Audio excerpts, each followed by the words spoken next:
Il y a un mépris assumé pour les journalistes palestiniens. Dans l'idéologie dominante, l'Israélien, un journaliste palestinien, n'est pas un journaliste.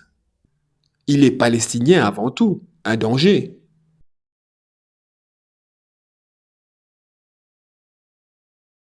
Où que tu sois dans le monde, mon ami, je te passe mon bonjour. Les amis, aujourd'hui, on va parler d'un sujet que très peu en parlent, hein. Pourquoi les médias se taisent sur les journalistes tués à Gaza? Donc aujourd'hui, il faut qu'on soit lucide. Le journalisme n'est plus ce qu'il était. Surtout en ce qui concerne Gaza. Parce que parler des journalistes tués, c'est risquer sa carrière aujourd'hui. Donc vous vous rendez compte? Donc ils font plus leur travail objectivement. Parce ils ont des familles à nourrir, je peux comprendre, hein. C'est leur métier, le métier qu'ils ont choisi d'exercer toute leur vie. Ce qui est louable. Aujourd'hui, ils risquent leur carrière s'ils parlent de Gaza. Ce n'est pas que les journalistes sont devenus mauvais. C'est juste qu'ils savent que s'ils dénoncent ce qui se passe vraiment, ils seront accusés de prendre parti. En fait, le problème, c'est ça. Parce que ce qui se passe à Gaza, tu ne peux pas dire autre chose. En fait, tu ne peux pas dénoncer autre chose que les crimes. Si on envoie des journalistes à Gaza faire un reportage, que pensez-vous qu'il en sortirait? Très honnêtement. Donc voilà pourquoi ces gens-là, ils veulent pas parler, parce que s'ils parlent, il sera accusé de prendre parti pour les Palestiniens. C'est pour cela qu'ils veulent pas. Et sa carrière peut prendre un coup. Dire la vérité sur Gaza, c'est s'exposer. Aujourd'hui, oui, il faut en être conscient. Les journalistes en sont conscients. C'est risquer d'être discrédité, marginalisé et étiqueté même. Et parfois même mis à la touche dans son propre métier. Regardez des humoristes. Pour de petites blagues, ils ont été écartés. Blanche Gardin, je ne sais pas si vous connaissez, elle est boycottée aujourd'hui. Elle est très boycottée. Pourquoi? Parce que dans un de ses sketchs, elle a osé parler de ce qui se passait à Gaza, du moins de son point de vue. Elle a osé donner sa vision, humoristiquement parlant. Mais aujourd'hui, elle est boycottée, totalement. Donc vous voyez que pour ces journalistes-là, leur carrière est en jeu, au fait. Parce qu'il y a quand même plus de 200 journalistes tués. Et il n'y a toujours aucun scandale. Et qu'est-ce qu'on entend quand on parle de cela? On entend dommages collatéraux. Voilà ce qu'ils disent. C'est des dommages collatéraux. Non, parce que quand un sniper tire sur un journaliste clairement identifié, quand des frappes visent des immeubles de presse, parce qu'il faut savoir hein, qu'un journaliste, il n'est pas habillé en Dolce Gabbana ou ou en Jean-Paul Gaultier. Hein. Il est identifié clairement comme étant journaliste, comme étant la presse. Donc tu ne peux pas le manquer. C'est comme la Croix-Rouge. Tu ne peux pas faire une distinction, dire que tiens, je l'ai confondu avec quelqu'un. Ils ont des vêtements très spécifiques que tout le monde connaît, une croix super rouge derrière. Il faut arrêter. Non, ce ne sont pas des bavures. Ce sont des cibles aujourd'hui. Et ce qui est encore plus grave, attention, toujours à mon sens, hein, c'est mon opinion, hein, donc j'arrête pas de le dire, je le dis encore, c'est mon opinion. Si tu es pas d'accord, ben écoute, dans les commentaires, l'espace com est là, tu es la bienvenue, mets ton commentaire et on en discute. Donc, ce que je disais, ce que moi je trouve encore plus grave, c'est que Israël admet parfois les bavures sans aucune crainte. Okay? D'abord, il nie, et quand tu vois que les évidences sont là, ben il le reconnaît clairement. Pourquoi? Parce qu'ils savent très bien qu'il n'y a aucune solidarité internationale. Pour ces journalistes palestiniens, il n'y a aucune conséquence, rien du tout. Parce que les 200 journalistes tués, la grosse majorité, c'est des journalistes palestiniens. Parce que les journalistes européens ne peuvent pas entrer dans Gaza. Blocus total, contrôlé par l'armée israélienne. Ils ne laissent passer personne.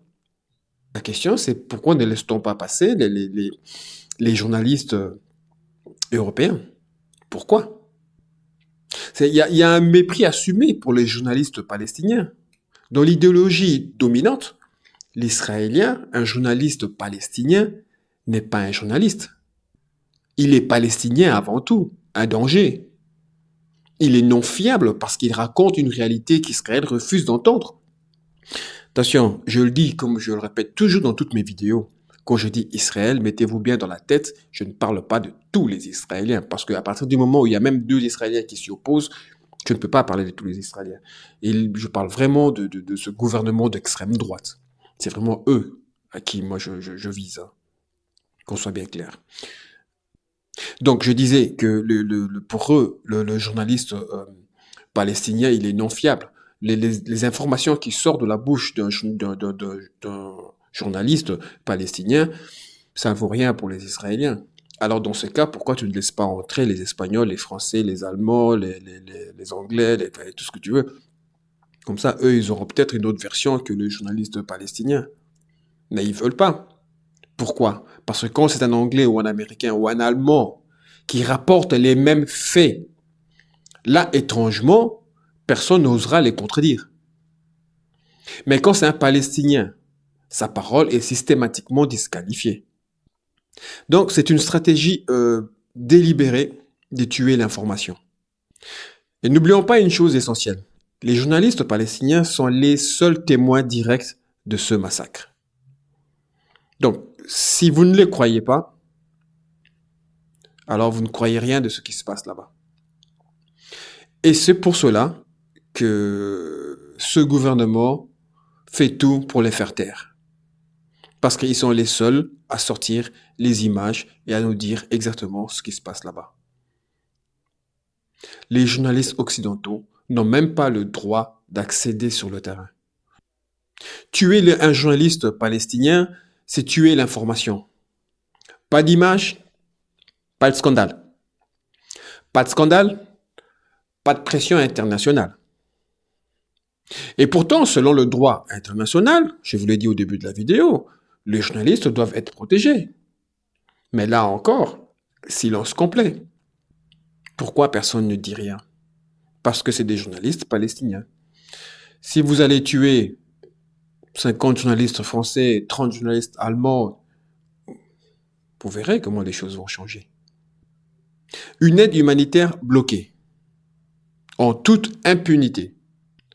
Donc, pendant que les journalistes palestiniens meurent, l'Europe envoie de l'aide humanitaire pour sauver la face. Mais cette aide, Israël la bloque, il la détruit, sans que personne ne lève le petit doigt. Et des fois, je ne sais pas si vous regardez les vidéos, vous avez des petits gamins de 12, 13 ans, 14, 17 ans, qui bloquent carrément des camions, et on est dans un film de Far West, quoi. Pourquoi l'Europe accepte que l'aide payée par ses contribuables soit bloquée ou détruite? Parce que cette aide-là qui va pour les Palestiniens, c'est pas gratos, hein. Ils n'ont pas été dans les champs les cueillir eux-mêmes, hein. C'est dur, hein, la cueillette, hein. Ils n'ont pas été la cueillir tout seul, hein. C'est fait avec l'argent des contribuables. Pourquoi vous laissez cet argent-là se volatiliser ainsi? Parce qu'au fond, ils n'ont aucune volonté d'imposer quoi que ce soit.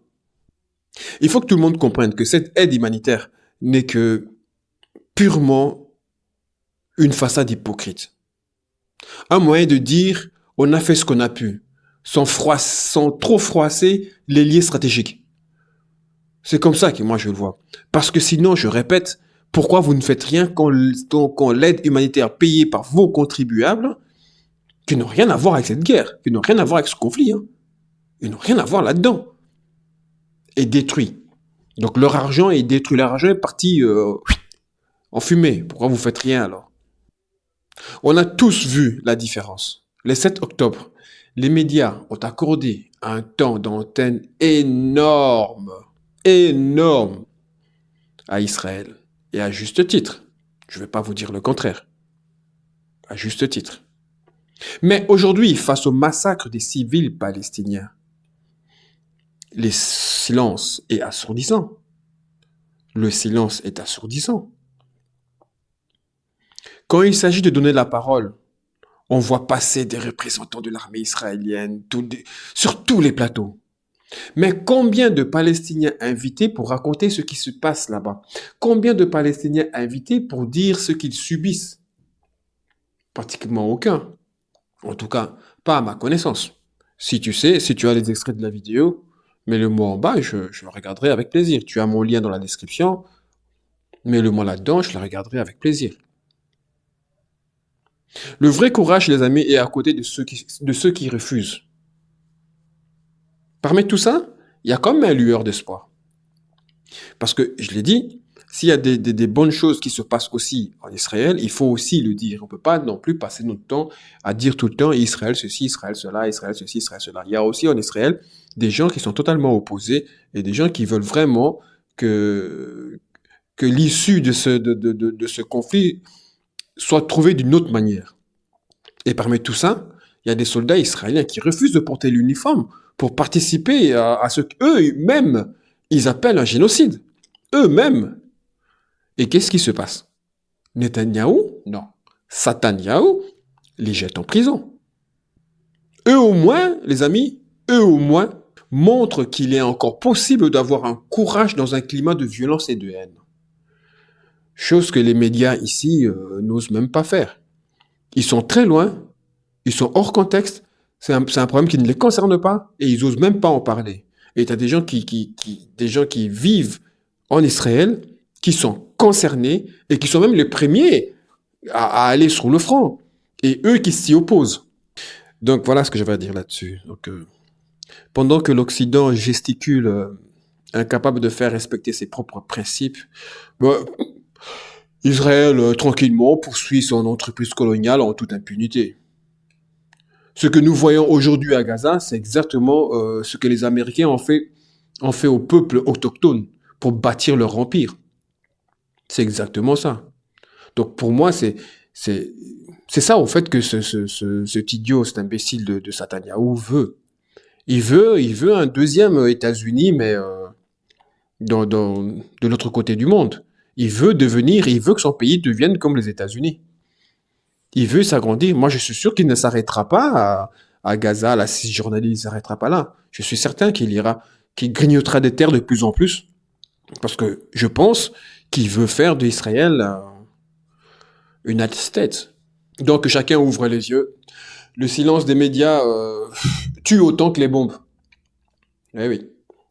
Ce que tu ne vois pas à Gaza, ce n'est pas parce que ça n'existe pas.